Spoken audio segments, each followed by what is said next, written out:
የኛንና የኤርትራን ጉዳይ ላንሳ። አንዳንድ ሰዎች በኢትዮጵያና በኤርትራ መካከል ችግር የተፈጠረው የኢትዮጵያ መንግስት የቀይ ባህር ጥያቄ ስላነሳ ነው ብለው ይላሉ፣ ያስባሉ፣ ይተነትናሉ። ግን አይደለም። ኤርትራ ከተፈጠረች ዘመን ጀምሮ በኢትዮጵያ መንግስትና በኤርትራ መካከል ኢሹ ነበረ፣ ታውቃላችሁ። እኛ ከመጣን በኋላ አያስፈልግም ይቅርብን ብለን ሞክረናል። 5 ዓመት ለምነናል። ጸቡ የተጀመረው ብዙዎች እንደሚያስቡት የቀይ ባህር ጉዳይ ሲመጣ አይደለም።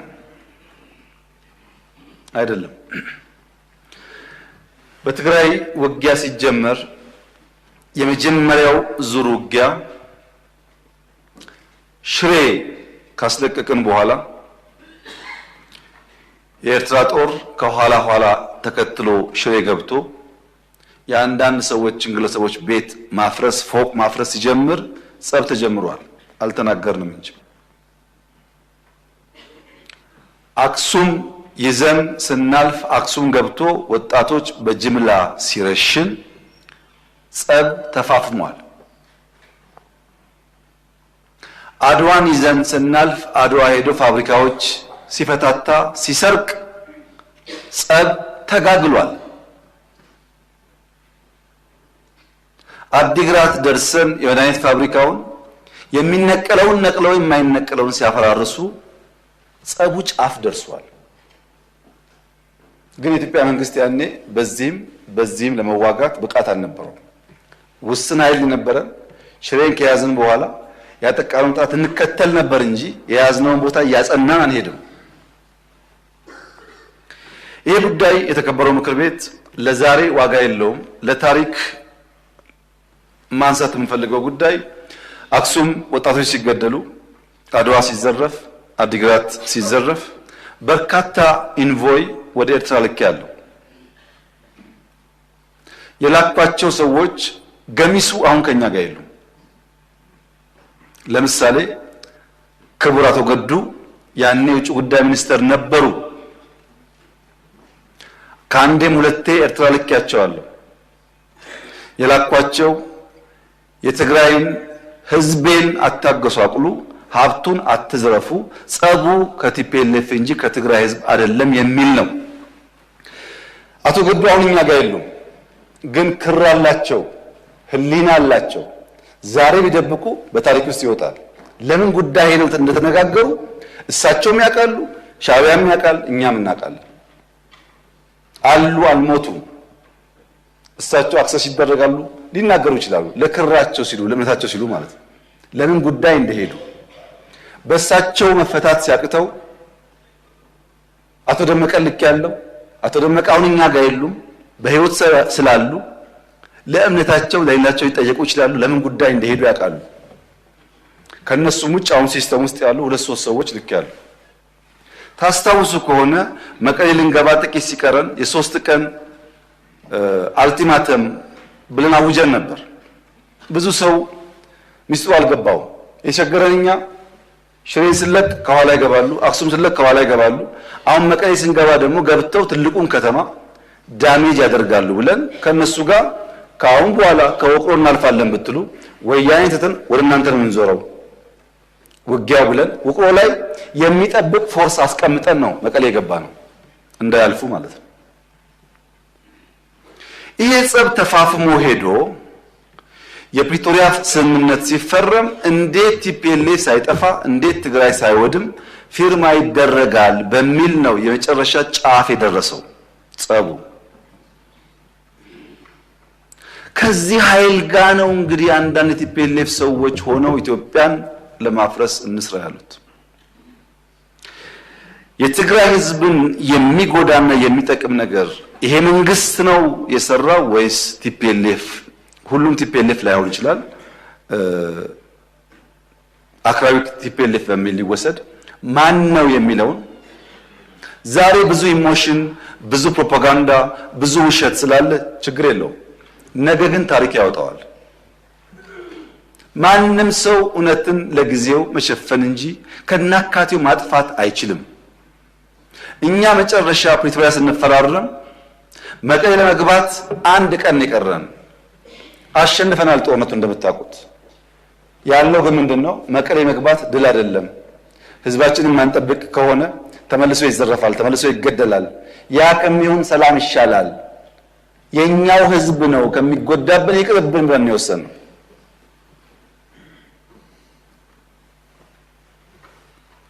ዛሬ የቲፒኤልኤፍ አንዳንድ ሰዎች ያላቸውን አቋም ሳይ ምን ያክል ህዝባቸውን እንደሚጠሉ ምን ያክል የህዝባቸው በደል እንደማያማቸው ነው የሚገባኝ ድሮም ብያለሁ አሁን ደግማለሁ እኛ እውነት ስላለ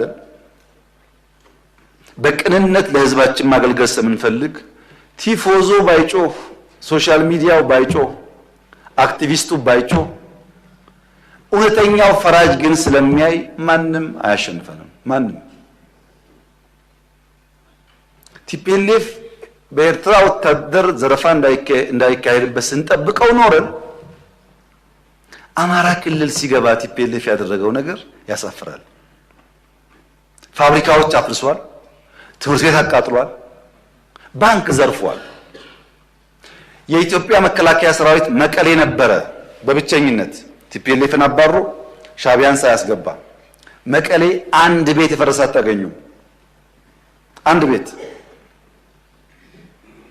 ቲፒኤልኤፍስ ቢሆን አማራ ክልል መጥቶ እንደዛ አይነት ነገር ማድረግ ነገ ለሚቀየር ታሪክ አስፈላጊ ነበር እንደዚህ ያለው ኢትዮጵያን ያላስቀደመ ለጊዜ ድል ለጊዜ ሳውንድ ባይት ለሚዲያ ጫውታ የሚደረግ የፖለቲካ ስብዕና በዘላቂነት በራሳችን ህዝብ ላይ ጉዳት የሚያመጣ ብቻ ሳይሆን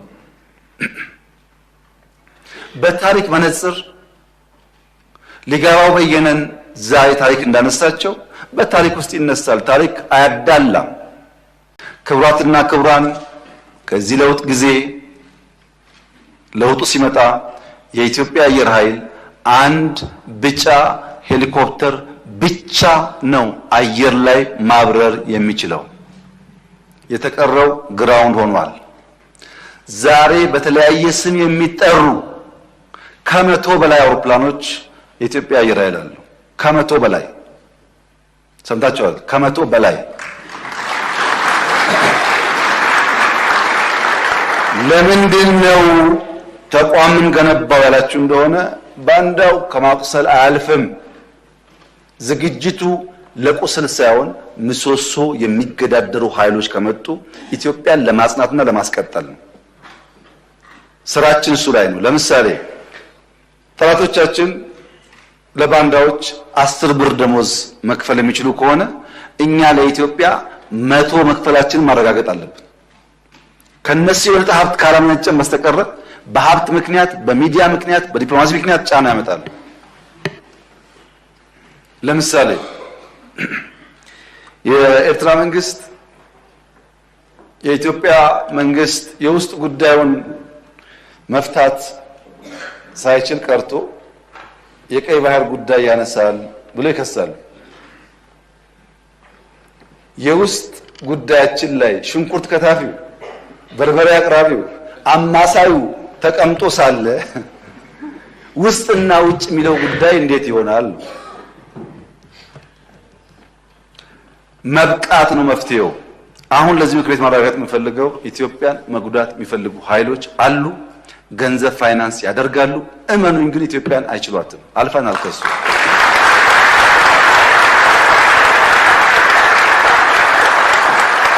ገንዘባቸውን ያፈሳሉ ይከስራሉ እኛ እንቀጥላለን ጉዟችንን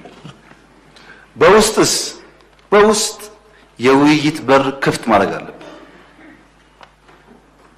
ዛሬ ባንዳ የተባለ ሰው ዛሬ ከኢትዮጵያ ተቃርኖ የቆመ ሰው ልብ ገዝቶ በቃኝ ካለ ሁሌ ክፍት መሆን አለብን ቂም መያዝ ያስፈልግ የግል ጉዳይ አይደለም የሀገር ጉዳይ ስለሆነ አንዳንዱ ተሳርቦ ሊሆን ይችላል ጎርቶ ሊሆን ይችላል ልቤ ታድሷል አእምሮዬ ተቀይሯል ካለ በራችን ክፍት መሆን አለበት ይቅር ለማለት አላደረግንም እኛ ይሄ ከእስር ቤት ጀምሮ ስንቱን ለይተው ነው?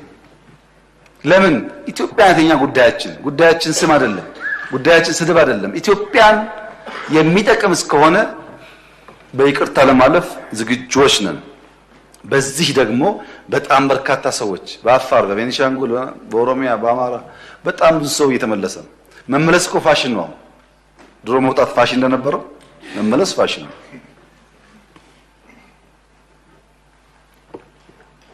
ማንም ሰው ለሰላም ዝግጁ እስከሆነ ድረስ ለመወያየትና ለይቅርታ ዝግጁ መሆን ያስፈልጋል። ለኢትዮጵያ ሲባል የግል ስሜትን ወደ ጎን ትቶ ማለት ነው። ብሔራዊ ጥቅም ላይ አሁን ያለው ሁኔታ በጣም ተሻሽሏል። በጣም ለምሳሌ በጫካ ያሉ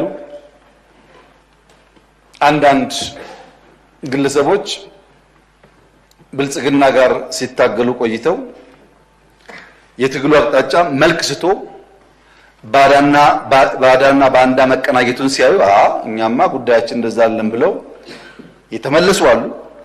እዛ ሆነው ምን አይነት ጥይት ቤት በኩል ምን አይነት ሬዲዮ የገባ እንዳለ መረጃ ይሰጡናል።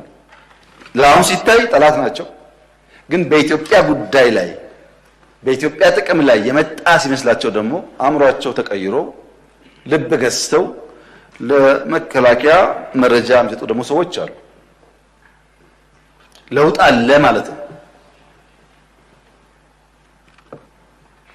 የሚደንቀው ነገር በኢትዮጵያ ጉዳይ ላይ የማይደራደረው በአማራ አካባቢ በኦሮሚያ አካባቢ ያለው ብቻ አይደለም። በትግራይ አካባቢ ያለውም ወታደር ለትግራይ ጥቅም ነው እንጂ ነው የሚሞተው ኢትዮጵያ መጉዳትም አልፈልግም ብሎ የሚቆመው ኃይል ቀላል ቁጥሩ ቀላል አይደለም።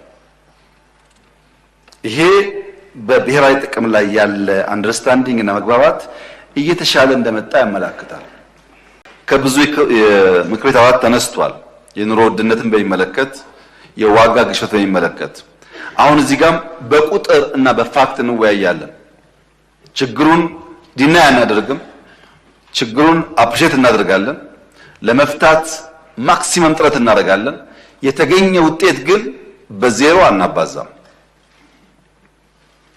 አንደኛ የዋጋ ግሽበት ኢትዮጵያ ውስጥ የሚያባብሰው የፍላጎትና አቅርቦት መራራቅ ነው። መለያየት አለ፣ መራራቅ።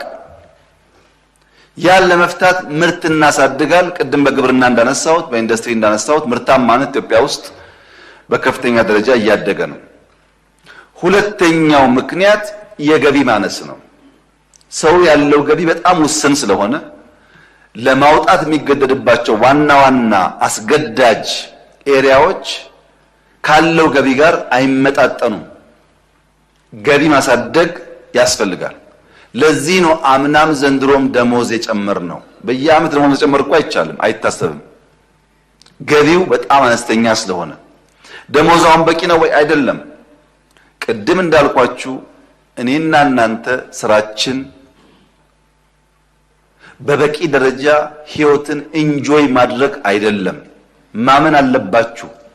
እኔና እናንተ በቀን 2 እየበላን በቀን 3 የሚበላ ትውልድ መፍጠር፣ እኔና እናንተ ዕዳ እየከፈል የዕዳ ቀንበር ያልተጫነው ሀገርና ትውልድ መፍጠር ነው እንጂ ከነበርንበት አረንቋ አንጻር ኦቨርናይት ገቢው ያደገ ችግር የማይታይበት ኑሮ ለዚህኛው ትውልድ ማምጣት አይቻልም። ልጆቻችን ግን ከዛ እንዲወጡ ማድረግ እንችላለን። ይሄን መግባባት ያስፈልጋል። ለምሳሌ ጡረታ የወጡ ሲኒየር ዜጎች 3 ጊዜ ጨምራል ደሞዝ ጡረታ አበል 3 ጊዜ። ለምን? በጣም ትንሽ ገንዘብ የሚያገኙት ለመኖር ያስቸግራል። ሀገራቸውን አገልግለው የወጡ ሰዎች ናቸው በሚል 3 ተሻሽሎላቸዋል። ይበቃል ወይ? አይበቃም። ባደግን ቁጥር እያየን የሚጨመር ይሆናል። በቀጥታ በጡረታና በደሞዝ የማነካቸውን ሰዎች በድጎማ ነዳጅ ላይ፣ ማዳበሪያ ላይ፣ መድኃኒት ላይ ድጎማ እናደርጋለን። ቢሊየንስ እንደ ሀብታም መንግስት። ለምን? ዜጎቻችን ውስን ገቢን ያላቸው እንደዚህ አይነት ወሳኝ ኮሞዲቲ ላይ ድጎማ ካላደረግን በቀር መኖር ያስቸግራል የሚል እምነት ስላለ። ሌላው ቻሌንጂንግ ኤሪያ የግብይት ስርዓቱ ነው። የተከበረው ምክር ቤት ያስታውሳል። የቅዳሜና እሁድ ገበያ እንጀምር ብዬ ለእናንተ ሳቀርብላችሁ ስንት ዓመት እንደሆነ ባላስታውስም አሁን በሺህ የሚቆጠር ቅዳሜና እሁድ ገበያ በየሰፈሩ አለ። ብዙ ችግር እየፈታ ነው። እዛ ግን አልቆምንም። ከቅዳሜና እሁድ ገበያ ወጥተን ትላልቅ የመገበያያ ቦታዎች በየከተማው ለመገንባት ሙከራ የተደረገ ነው። ሰዎች ሄደው የአርሶ አደሩን ምርት በቀላሉ የሚያገኙባቸውን ከባቢዎች። ከዚያ በተጨማሪ የዛሬ 6 ወር የጀመርነው ዘመን ገበያ የሚባለው በቴሌኮም የተሰራው ቨርቹዋሊ የሚያገበያየው የገበያ ስርዓት ዛሬ በ6 ወር ጊዜ ውስጥ 464 ነጋዴዎች ይሳተፉበታል። ምን ማለት ነው? 464 ሱቆች አሉት ማለት ነው። ቨርቹዋሊ የቀረበው ኮሞዲቲስ ከ18000 በላይ የሚሸጡ ጉዳዮች ኦንላይን አሉ። ቅርጫ ይጨምራል፣ ቅቤ ይጨምራል። ይሄ ጉዳይ ባህላችን ስለሆነ ማለት አዲስ አበባ ብቻ ሳይሆን ከሞላ ጎደል በሁሉም ከተሞች ይሰራል። 6 ወር ነው። አስቡ 6 ዓመት ሲሆን የት እንደሚደርስ። የእሁድ ገበያ እንደዋዛ ጀመርን፣ በሺዎች ደረሰ። በየሜዳ ከምንሰጣ ቦታና በእጅለታልን መስራት ጀመር። በዚያ ከምንቆም ቴክኖሎጂ እንጠቀማል። እሱም እድገቱ በጣም ተስፋ የሚሰጥ ነው። የግብይት ስርዓቱ የራሱ ፋይዳ ስላለው ለግሽበት ማለት ነው። ሌላው የበጀት አስተዳደር ነው። ቅድም እንዳነሳሁት ከዚህ ቀደም የነበረ ሁኔታ ዴፊሲት ሲኖር ከናሽናል ባንክ እንበደራለን፣ ብር ይታተማል፣ እሱ ገበያ ውስጥ ይረጫል። የራሱ የሆነ ኔጋቲቭ ኢምፓክት ነበረው። አሁን ግን በትሬጀሪ ቢል ብቻ አይሆን ከናሽናል ባንክ አንበደርም ብለን አምና ሳንበደር ዘንድሮም ሳንበደር መጨረስ እየጀመርን ነው። ይሄ ጉዳይ የኛ ኢንፍሌሽን ለመግራት ለማስተካከል አንዱ ቁልፍ የማክሮ ስብራት ስለሆነ ያን ለማድረግ እድል ሰጥቷል። ከዚህ ውጪ የተከበረው ምክር ቤት ከዚህ ከወጣችሁ በኋላም ዳታ አገላብጣችሁ እንድታዩ የምፈልጋቸው አንዳንድ ወሳኝ ኮሚቴዎች አሉ። አንዳንድ ኤሪያስ አሉ። አንደኛው መብራት። የመብራት ቢል ኢትዮጵያ ውስጥ ያለው የመብራት ቢል ከመላ አፍሪካ ዘ ቺፐስት የሚባል የመብራት ቢል ያለው ኢትዮጵያ ውስጥ ነው። ዘ ቺፐስት ከመላ አፍሪካ። ኢትዮጵያ ውስጥ በኪሎዋት አወር 0.05 ሴንትስ ይከፈላል። 0.05 ሳንቲም ነው በኪሎዋት አወር የሚከፈለው። ሩቅ ሳንሄድ እዚህ ኬንያ ብንሄድ 0.19 ሳንቲም በኪሎዋት አወር ይከፍላሉ። ከኛ 280% ይጨምራል። ዩጋንዳ ብንሄድ 0.1 ሴንትስ በኪሎዋት አወር ያስከፍላሉ። ከኛ በ260% ይጨምራል። ሩዋንዳ ብንሄድ 0.13% ያስከፍላሉ፣ 160% ይጨምራል። እነዚህ ሻል ያሉት ናቸው። በዚሁ አካባቢ 500 እጥፍ ይበልጣል። ትቼው ነው እሱ እንዳታው። መብራት በሃውስሆልድ ሌቭል ለዜጎቻችን the cheapest የምናቀርብ ሀገር ነን። ይሄ ለኢንፍሌሽን ቀጥታ ትርጉም አለው። ሁለተኛ ውሃ። በሃውስሆልድ ሌቭል ኢትዮጵያ በሜትር ኪዩብ 0.32 ሳንቲም ታስከፍላለች ለውሃ። ናይጄሪያ ብትሄዱ 0.65 ነው። የኛ 0.32 ነው። የናይጄሪያ 0.65 ነው። ከእጥፍ በላይ ማለት ነው። ኬንያ ብትሄዱ 1.15 ነው የሚያስከፍሉት፣ ከአራት እጥፍ በላይ ማለት ነው። ሳውዝ አፍሪካ ብትሄዱ 2.4 ሴንትስ ያስከፍላሉ። የኛ 0.3፣ የደቡብ አፍሪካ 2.4። ዲፈረንሱን ተመልከቱት። ውሃ በማቅረብም ቺፐስት ነው ኢትዮጵያ ውስጥ ያለው። በቂ ነው ወይ? የጥራት ችግር የለበትም ወይ? አይቆራረጥም ወይ ብለን ጥያቄ ማንሳት እንችላለን። በዋጋ ደረጃ ግን ቺፐስት ነው። ኤሌክትሪክ እንዲቆራረጥ ከሚያደርገው ነገር አንዱ የትራንስሚሽን ላይን ማርጀት ፕሮፐርሊ ያለመስራት፣ በየከተማ የምታዩት ሽቦ ድር፣ እሱን ለመቀየር ነው ኮሪደር የመጣው። እነዚያ ስራዎች ሲሰሩ ሎሱ እየቀነሰ